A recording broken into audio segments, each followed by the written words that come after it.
제8. 염라왕중 찬탄품. 염라왕들을 찬탄하시다. 그때 철이산 속에 있는 한량없는 귀왕들이 염라천자와 더불어 함께 도리천에 올라와 부처님 처소에 이르렀다.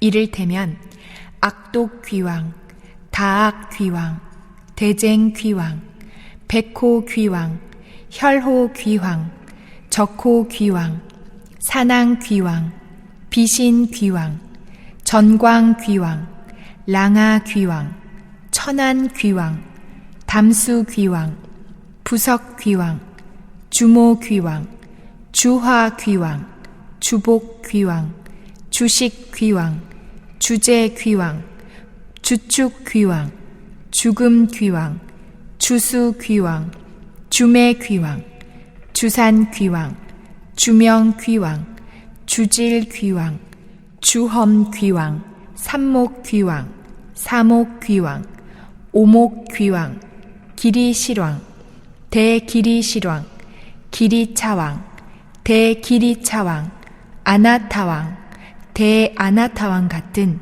이런 큰 귀왕들이 각기 백천의 작은 귀왕들을 데리고 모두 연부제에 살면서 각각 맡은 소임이 있고 각기 머무는 곳이 따로 있었다. 이 모든 귀왕들이 염라천자와 더불어 부처님의 위신력과 지장보살의 거룩한 힘을 받들어 함께 도리천에 올라와 한쪽에 서 있었다. 이때에 염라천자가 무릎 꿇어 합장하고 부처님께 여쭈었다. 세존이시여, 저희들이 이제 모든 귀왕들과 더불어 부처님의 위신력과 지장보살 마하살의 실력을 받들고 이 도리천궁의 큰 법회에 오게 된 것은 역시 저희들도 좋은 이익을 얻기 때문이옵니다. 제가 이제 조금 의심되는 일이 있어서 세존께 감히 여쭈오니 자비로 저를 위해 말씀하여 주옵소서. 부처님께서 염라천자에게 말씀하셨다.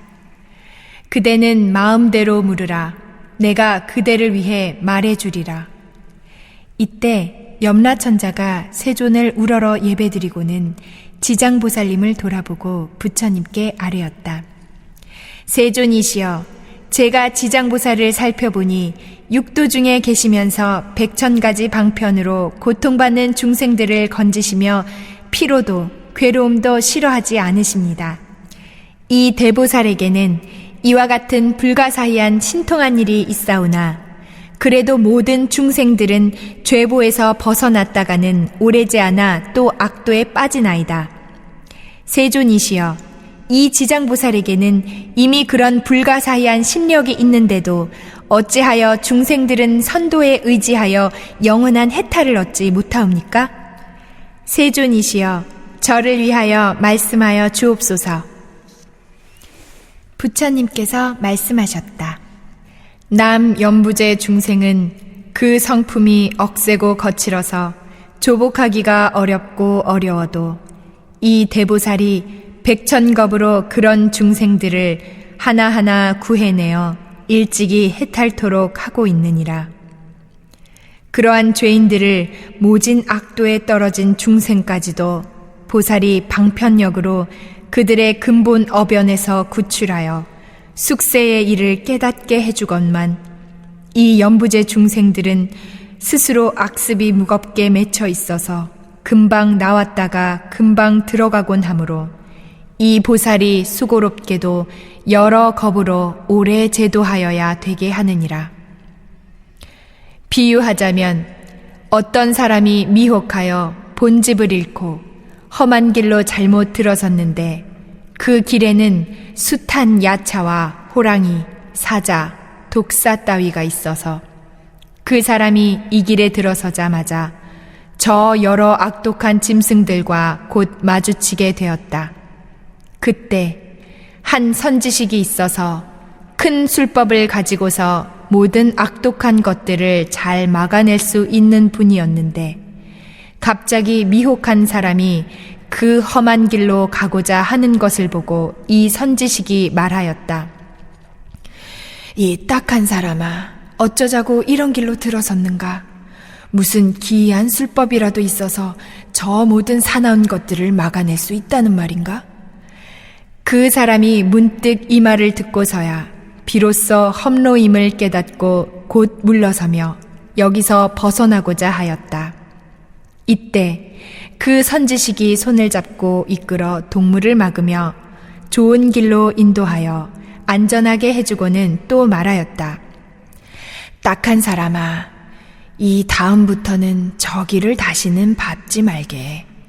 저 길로 들어가면 좀채로 벗어날 수 없고 더구나 목숨을 잃게 된다네. 길 잃었던 사람은 깊이 감동하였다. 서로 작별할 때에 선지식이 또 말하기를, 만약 모든 길 가는 사람을 보거든 친지거나 아니거나 남자든 여자든 간에 저 길에는 여러 가지 사납고 독한 것들이 많아서 목숨을 잃게 된다고 말해주어 그들이 스스로 죽음을 취하지 않도록 하게 라고 하는 것과 같느니라. 이렇게 지장보살이 대자대비를 갖추어 죄고 중생을 구출하여 천상이나 인간에 태어나게 하고 묘락을 누리게 하여 주면 그들이 업도의 괴로움을 알고서 거기를 벗어나 다시 겪어가지 않는 것은 저 길 잃은 사람이 험로에 잘못 들어갔다가 선지식을 만나 이끌려 나오게 되어 영원히 다시는 들어가지 않는 것과 같고, 또 다른 사람을 만나서도 들어가지 말도록 권하면 자연히 이 미혹한 것으로부터 해탈케 되고 다시는 악도에 들어가지 않는 것과 같느니라. 만약 거듭 그 길을 밟는다면 아직도 미혹하여 옛적에 빠졌던 험로임을 깨닫지 못하고서 혹은 목숨을 잃기도 하나니 마치 악도에 떨어진 중생을 지장보살이 방편력으로 해탈케 하여 인간이나 천상에 태어나게 하여도 얼른 또다시 악도에 들어가는 거와 같나니라. 만약 업이 무겁게 맺혔다면 길이 지옥에 처하게 되어 벗어날 데가 없으리라. 이때 악독 귀왕이 합장하고 공경스럽게 부처님께 아뢰었다. 세존이시여, 저희들 귀왕은 그 수가 한량없사옵니다. 연부제에 있으면서 혹은 사람에게 이익을 주기도 하고 혹은 사람에게 손해를 끼치기도 하는데 각각 다른 것은 업보로 그러하옵니다. 제가 권속들을 시켜 세계를 돌아다니게 하여 보면 악한 것이 많고 선한 것은 적사옵니다. 사람의 가정이나 혹은 성읍, 마을, 장원, 주택을 지나다가 혹 어떤 남자나 여인이 터럭만큼이라도 착한 일을 하는 것을 보면 이를테면 불법을 찬양하는 깃발이나 일산을 하나 달든지 약간의 향과 꽃을 불보살 앞에 올리든지 혹은 존중한 경전을 독송하면서 한 글귀, 한 개송에 향을 사루어 모시든지 하는 것만 보아도 저희들 귀왕은 이 사람에게 경례하되 과거, 현재, 미래의 모든 부처님과 같이 하옵니다.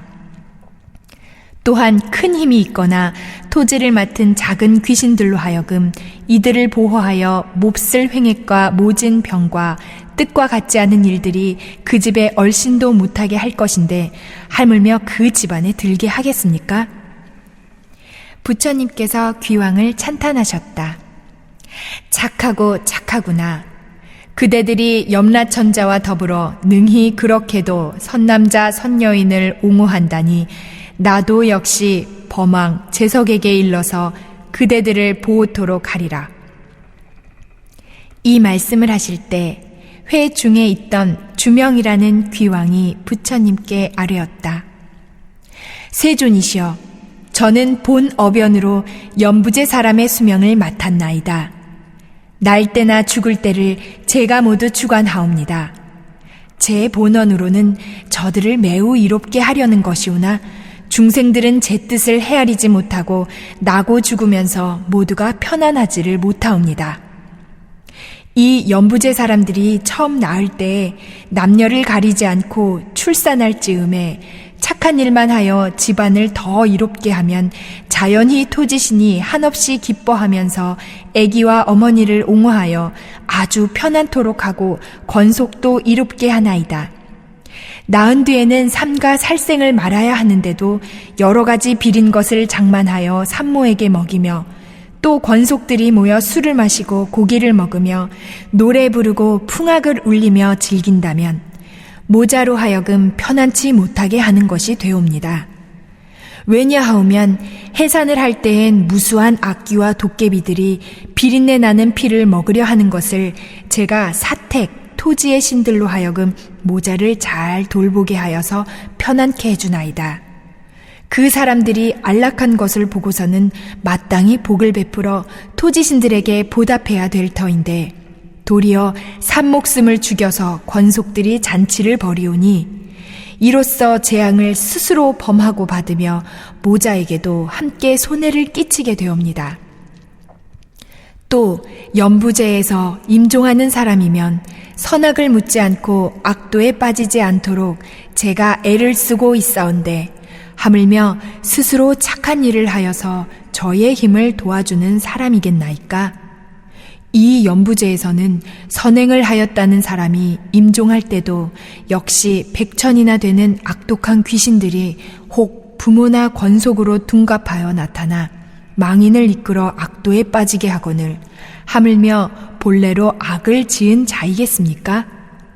세존이시여, 이러한 연부제의 남자나 여인이 임종할 때에 정신이 흐리고 어두워서 선악을 분간하지 못하고 눈과 귀로는 전혀 보고 듣지 못하나이다. 이러하므로 그 권속들은 꼭 큰 공양을 베풀고 존중한 경을 읽으며 불보살의 명호를 염하여야 되옵니다. 이러한 좋은 인연은 능히 망자로 하여금 모든 악도를 벗어나게 하고 모든 마귀신을 흩어지게 하여 물러가게 하옵니다. 세존이시여, 일체 중생이 임종할 때 만약 한 부처님 명호나 한 보살님 명호만 들어도 혹은 대승경전의 한 구절, 한 개송만 들어도 제가 보니 이런 사람들은 오무간 죄와 살생의 죄도 없어지고 조그마한 악업으로서 악도에 떨어질 자는 바로 해탈케 되옵니다. 부처님께서 주명 귀왕에게 이르셨다. 그대는 크게 자비하여 능히 그러한 큰 서원을 세우고 나고 죽는 곳에서 모든 중생을 보호하는구나. 만약 미래세에 어떤 남자나 여인이 나고 죽고 할 때에 그대는 그 서원을 저버리지 말고 모두들 해탈시켜 영원히 안락하도록 하라. 귀왕이 부처님께 말씀드렸다. 바라옵건대 염려하지 마옵소서. 제가 이 몸이 다하도록 생각에 연부제 중생을 옹호하여 날 때나 죽을 때에 모두 안락을 얻게 하오리다. 다만 그들이 제 말을 믿고 모두들 해탈하여서 큰 이익을 얻는 것만이 제 소원이옵니다. 이때 부처님께서 지장보살에게 말씀하셨다. 수명을 맡은 이 대귀왕은 이미 100천생을 지내면서 대귀왕이 되어 나고 죽는 곳에서 중생을 옹호하고 있지만 이는 보살이 자비 원력으로 대귀왕의 몸을 나타낸 것이요 실은 귀왕이 아니니라. 앞으로 170겁을 지나서 이 대귀왕은 성불할 것이며 명호를 무상열애라 하고 겁의 이름은 안락이며 세계의 이름은 정주이고 그 부처님 수명은 헤아릴 수 없는 겁이 되리라. 지장보살이여, 이 대귀왕의 일이 이렇게 불가사의하고 그가 제도한 천상 사람과 세간 사람도 또한 한량이 없느니라.